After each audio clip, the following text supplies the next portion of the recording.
Guys, इससे पहले मैंने एसबीआई कार्ड के ऊपर 4 महीने पहले एक वीडियो बनाया था जहां पर मैंने आप लोगों को क्लियर किया था कि 5 सॉलिड रीजन जिसकी वजह से मैंने एसबीआई कार्ड में पोजीशन बनाई थी और वो सॉलिड रीजन आज भी स्टक हैं। लेकिन ये वीडियो के थंबनेल में आप लोगों ने देखा होगा, शायद हो सकता है ये लास्ट चांस हो इस स्टॉक में पोजीशन बनाने का।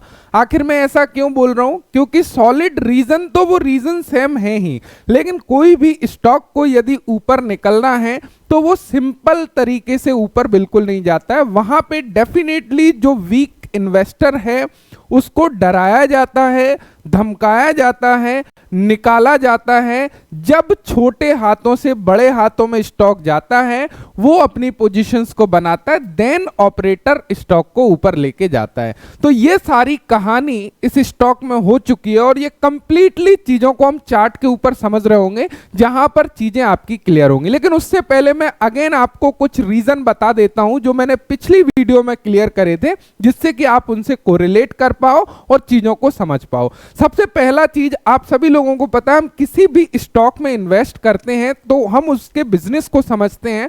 हम लोग ये मान के चलते हैं कि आने वाले फ्यूचर में ये बिजनेस काफी अच्छा करेगा, उसके कुछ रीजन होते हैं। सेम हमने एसबीआई कार्ड में देखा। एसबीआई कार्ड का बिजनेस क्या है? ये बेसिकली क्रेडिट कार्ड प्रोवाइड करता है, क्रेडिट कार्ड के थ्रू लोन प्रोवाइड करता है, वहां से हायर इंटरेस्ट रेट चार्ज करके ये बिजनेस को रन कर रहा है। अब यहां पर सबसे पहला सवाल आता है, क्या इंडिया में क्रेडिट कार्ड यूज करने वालों की संख्या बढ़ रही है लगातार? तो ये डेटा हमारे सामने है और बिल्कुल ये जो है लगातार हमारी संख्या बढ़ती जा रही है। जैसे कि अभी हम लोग करेंटली देखें, the number of credit card user in India in 2019 बात करें तो 52 मिलियन था, और वहीं पर यदि अभी हम लोग देखने लगे यूएस से भी कंपेयर करें इसको, तो यहां पर आप देखोगे कि 3 क्रेडिट कार्ड 100 पीपल में यूज कर रहे हैं इंडिया में, और वहीं पर यदि हम लोग यूएस से कंपेयर करें तो आप लोग देखोगे 32 क्रेडिट कार्ड यूज होते हैं 100 पीपल में। यानी कि यदि हम लोग 100 लोग देखें, 100 लोग में वहां पर 32 लोग ऐसे हैं जो क्रेडिट कार्ड यूज करते हैं। और इंडिया में अभी के सिचुएशन में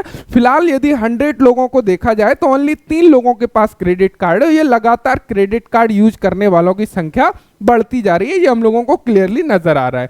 तो इसका जो ग्रोथ रेट है क्रेडिट कार्ड यूज करने वालों का, वो काफी अच्छा आप लोग देख सकते हो, अच्छी तरीके से डेफिनेटली ग्रो यहां पे कर रहा है, उसका ग्रोथ रेट काफी अच्छा है। क्या इस हिसाब से स्टॉक की परफॉर्मेंस हम लोगों को दिखाई दे रही है? तो उस चीजों को समझना चाहिए, क्योंकि जैसे ही क्रेडिट कार्ड यूज करने वालों की संख्या बढ़ेगी उसका सीधा सीधा फायदा क्रेडिट कार्ड कंपनी को होने वाला है। ये तो हमको क्लियर नजर आ रहा है। अब चीजों को समझते हैं थोड़ा सा बारीकी से, जिससे कि चीजें क्लियर हो कि आखिर मैं ऐसा क्यों बोल रहा हूं कि हो सकता है ये लास्ट मौका हो एसबीआई कार्ड में पोजीशन बनाने का। सबसे पहले समझिएगा, अभी स्टॉक का प्राइस 732 रुपीस है। 4 मंथ बैक जब मैंने वीडियो बनाया था समवेयर अराउंड इसी जगह पर स्टॉक का प्राइस था।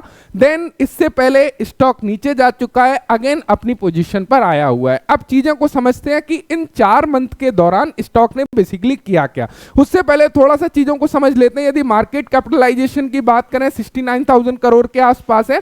स्टॉक की पी को देखने लगे तो स्टॉक जो ट्रेड कर रहा है 28.9 की पी पर ट्रेड कर रहा है। जब मैंने 4 मंथ बैक वीडियो बनाया था जब ये 29 की पी पर ट्रेड कर रहा था।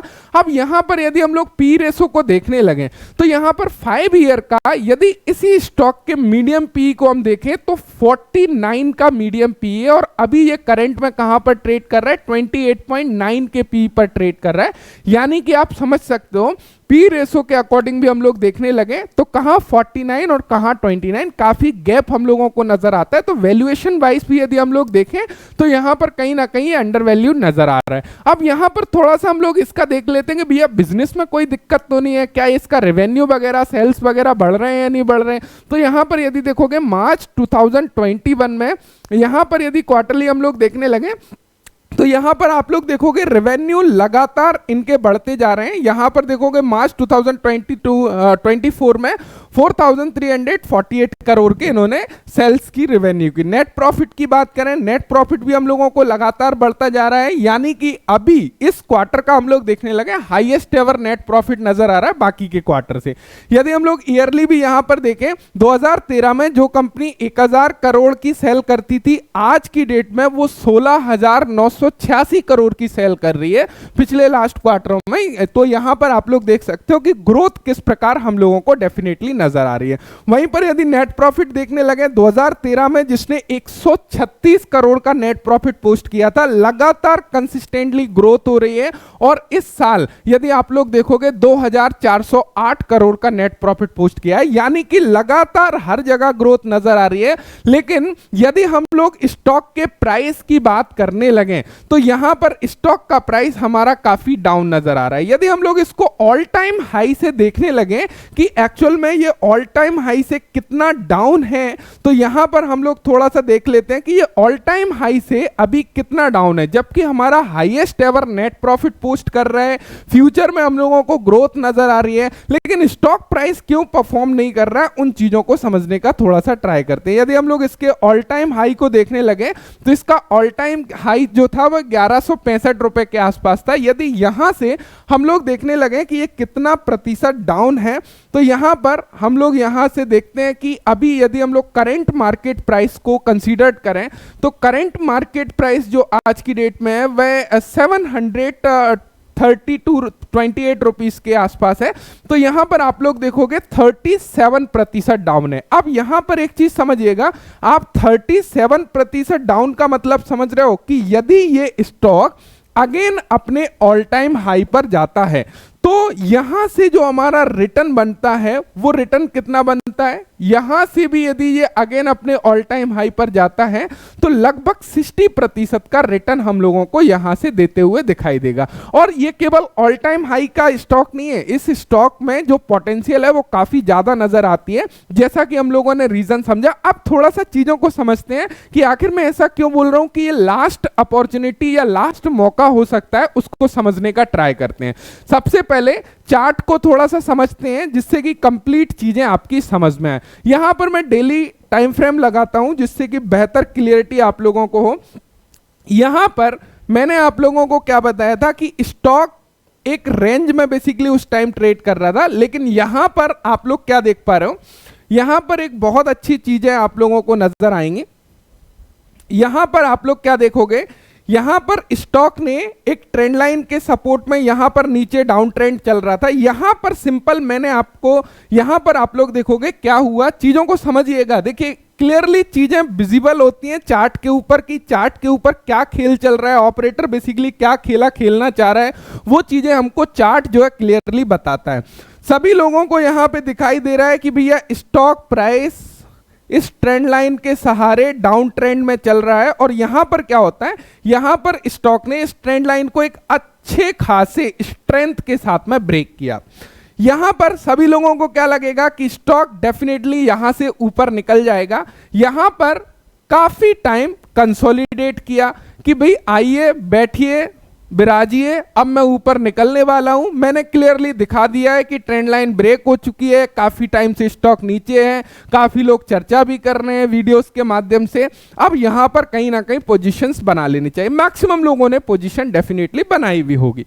यहां पर सिचुएशन क्या होता है, जब भी कोई पोजीशन यहां पर बनाई है तो वो एक अपना कहीं ना कहीं स्टॉप लॉस को डेफिनेटली प्लान करेगा। तो वो स्टॉप लॉस कहां प्लान करेगा, यदि कोई यहां बाय करता है तो स्टॉप लॉस कहां पर वो प्लान करेगा, डेफिनेटली मैक्सिमम टू मैक्सिमम यहां प्लान करेगा या उससे भी ज्यादा वो प्लान करेगा। तो ये हमारा जो लास्ट स्विंग हम लोगों को नजर आएगा, यहां पर आप लोग देखोगे यहां पे जो लास्ट टच जो है लगाया था, लास्ट कैस यहां पे जो लगाया था वहां पर वो प्लान करेगा, डेफिनेटली उसके थोड़ा नीचे प्लान करेगा।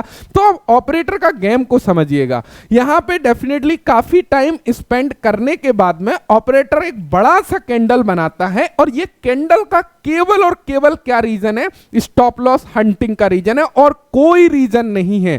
देन यहां पर जैसे ही स्टॉप लॉस हंट होता है, भाई ऐसा क्या हो गया कि अगले ही दिन वो अगेन जो है ऊपर निकल जाता है, जबकि इतने सेल ऑर्डर ट्रिगर्ड हुए तो उन पूरी पोजीशंस को किसने खरीदा, ये सवाल उठता है। यहां पर आपको क्लियरली समझने की आवश्यकता है कि ये जो आप वन डे का कैंडल देख रहे हो, जिसने लो बनाया था लगभग 638 रुपीस के आसपास, आई थिंक यहां पर ये आया हुआ है, ये पूरा का पूरा जो कैंडल है वो केवल और केवल स्टॉप लॉस हंटिंग है, जो कि क्लियरली नजर आ रही है। एंड सेकंड थर्ड जो है डेज में आप देखोगे कि जो प्राइस से स्टॉक नीचे गिरा था एक पैनिक सिचुएशन के तरह, वहीं से जो है लगातार ऊपर आ रहा है। और ऐसे सिनेरियो कब किया जाता है, एक चीज ध्यान रखिएगा, ऐसा सिनेरियो जब किया जाता है स्टॉक को ऊपर निकलना है, उससे पहले क्या होगा, जो लोगों, देखो सबसे पहले पोजीशन को बनवाया जाता है, यहां पर पोजीशन को बनवाया गया चीजों को दिखा के,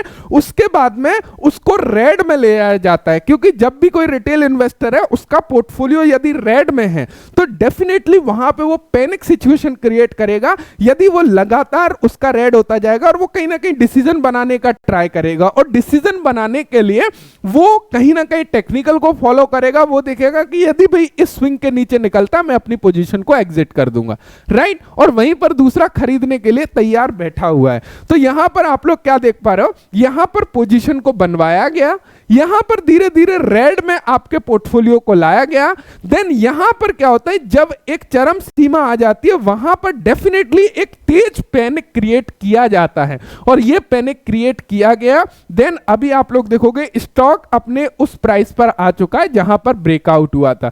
तो एक्चुअल में ब्रेकआउट को वर्क करना है तो ये एक राइट टाइम हो सकता है इस स्टॉक के ऊपर निकलने के लिए। तो this is the very very most important जो मुझे चार्ट के ऊपर नजर आ रहा है, और मेरा मानना है कि ये अगेन मुझे नहीं लगता कि अपने 650 रुपीस के प्राइस के आसपास आएगा, क्योंकि यदि उसको आना होता तो इमीडिएटली क्विकली एसएल हंट करके अगेन ऊपर नहीं जाता। कहीं ना कहीं मुझे लगता है कि ये जो ट्रेंड लाइन है इसके ऊपर का जो रास्ता है वो खुल चुका है, और ये कहीं ना कहीं अपने ऑल टाइम हाई की तरफ जाते हुए नजर आएगा। यदि हम लोग इसके टेक्निकली टारगेट को भी देखने लगे कि टेक्निकल टारगेट हमारा किस लेवल का रहेगा, यदि यहां से हम लोग देखने लगे तो इसको कहीं ना कहीं इस लेवल के आसपास आना चाहिए, 920 के लेवल के आसपास इस स्विंग को क्रॉस करना चाहिए। देन कंसोलिडेशन फेज या आगे का किस प्रकार का वो जो है उसका रिदम बनता है उसके ऊपर डिपेंड करेगा। यदि हम लोग यहां तक भी देखने लगे तो हमारा जो टेक्निकल टारगेट है वह कितना निकल के आ रहा है यहां से करंट मार्केट प्राइस से, यदि हम लोग वो देखें तो यहां से हम लोग देखते हैं तो यहां पर आप लोग देखोगे यदि इस ट्रेंड लाइन के टॉप तक भी हम लोग देखें फिर भी हमारे पास में 28% का रिटर्न कहीं ना कहीं बनते हुए दिखाई देगा। तो मुझे उम्मीद है कि आप लोगों को चीजें क्लियर हुई होंगी, समझ आई होंगी कि आखिर मैं ऐसा क्यों बोल रहा हूं कि हो सकता है ये लास्ट चांस हो इस स्टॉक में पोजीशन बनाने के लिए। देन उसके बाद में स्टॉक ऊपर निकल जाता है तो सभी वीडियोस बनाते हैं, चीजें जो है कहीं ना कहीं वो रहता है कि भाई वहां पोजीशंस बनाते हैं, अब वहां पोजीशन बनाने में डर लग रहा है, तो वो सारी चीजें समझने की आवश्यकता है। तो मुझे उम्मीद है कि आप लोगों को चीजें क्लियर हुई होंगी। यदि आपका पॉइंट ऑफ व्यू भी इस पॉइंट ऑफ व्यू से मैच करता है तो डेफिनेटली आप अपना डिसीजन ले सकते हो। ये वीडियो केवल और केवल एजुकेशनल पर्पस के लिए कि किस प्रकार मार्केट में बेसिकली गेम चलता है, क्या चीजें चलती हैं, क्या चीजों को समझने की आवश्यकता होती है जब हमारी कोई कंपनी फंडामेंटल स्ट्रांग है, रीजन क्लियर है, चीजें बढ़िया कर रही है, बिजनेस बढ़िया कर रही है, स्टॉक प्राइस नीचे पड़ा हुआ है, वहां पे खेल हो जाता है, तो वहां पे कॉन्फिडेंस डेफिनेटली आता है कि कहीं ना कहीं चीजें यहां से अच्छी होती हुई नजर आएंगी। तो मुझे उम्मीद है चीजें क्लियर हुई होंगी। यदि वीडियो से इंफॉर्मेशन मिलती है, वीडियो पसंद आती है तो एक थम्स अप गाइस आपका बहुत इंपॉर्टेंट है, जो मुझे मोटिवेट करता है इस प्रकार की वीडियो बनाने के लिए। जो भी चीजें मैं अपनी इन्वेस्टमेंट के लिए रिसर्च करता हूं वो आप लोगों के साथ में साझा करता हूं। Thank you so much video देखने के लिए। Thanks for watching and bye bye.